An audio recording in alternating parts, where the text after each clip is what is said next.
নমস্কাৰ আছামিজ জিকে and quiz চেনেলটোলৈ আপোনালোক সকলোকে স্বাগতম জনাইছোঁ। আজি আমি লৈ আহিছোঁ আগন্তুক হ'বলগীয়া Assam direct recruitment, Assam police নাইবা যিকোনো কম্পিটিটিভ এক্সামৰ বাবে সহায়ক হোৱাকৈ আছাম ইকনমি, অসমৰ অৰ্থনীতিৰ ওপৰত কেইটামান ইম্পৰ্টেণ্ট কুৱেশ্যন আনচাৰ। আৰু ভিডিঅ'টো স্কিপ নকৰাকৈ শেষলৈকে চাই থাকিব, কিয়নো শেষত আপোনালোকৰ বাবে এটা ইম্পৰ্টেণ্ট কুৱেশ্যন ৰখা হৈছে। এতিয়া আহক আমি ভিডিঅ'টো আৰম্ভ কৰোঁ। কুৱেশ্যন 1, অসমত প্ৰথমবাৰৰ বাবে কিমান চনত চাহ বাগিচা আৰম্ভ কৰা হয়? আনচাৰ: অসমত প্ৰথমবাৰৰ বাবে অপশ্যন বি 1835 চনত চাহ বাগিচা আৰম্ভ কৰা হয়। কুৱেশ্যন 2, অসমৰ কোনটো তেল শোধনাগাৰ একত ৰিফাইনেৰী হিচাপে জনা যায়? আনচাৰ: অপশ্যন ডি নুমলীগড় তেল শোধনাগাৰ একত ৰিফাইনেৰী হিচাপে জনা যায়। কুৱেশ্যন 3, গুৱাহাটী চাহ নিলাম কেন্দ্ৰ কেতিয়া স্থাপন কৰা হৈছিল?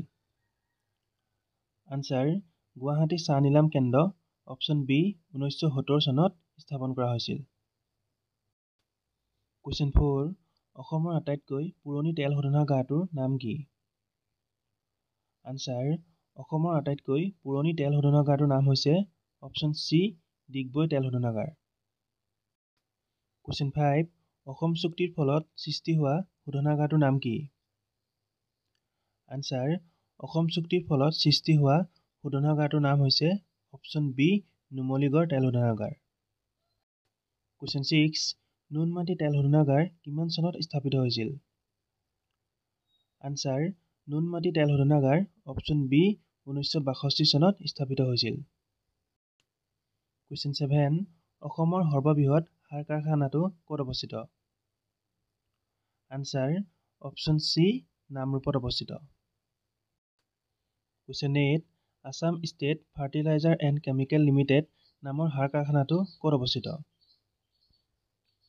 আনচাৰ: অপশ্যন এ গুৱাহাটীত অৱস্থিত। কুৱেশ্যন 9, অসমৰ প্ৰথমটো কাগজ উদ্যোগ কিমান চনত স্থাপন কৰা হৈছিল?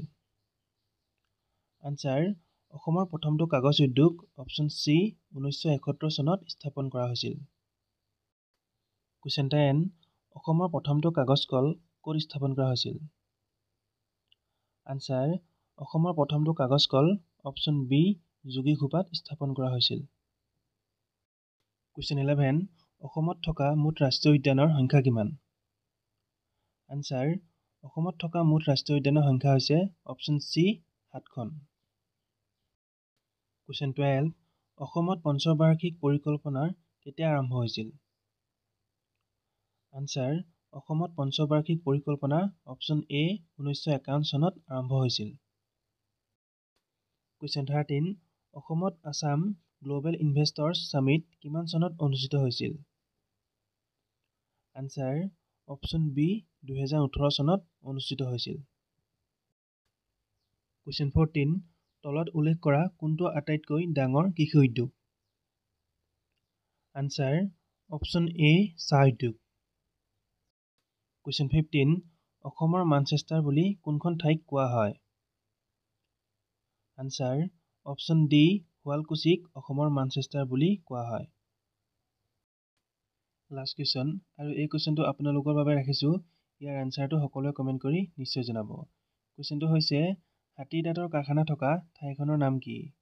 Option A Hajo, option B Sualkuchi, option C Nalbari আৰু অপশ্যন ডি বৰপেটা। আজিলৈ ইমান আছিল। যদি ভিডিঅ'টো চাই ভাল লাগিছে তেনেহ'লে এটা লাইক, কমেণ্ট আৰু এটা শ্বেয়াৰ নিশ্চয় কৰি দিব।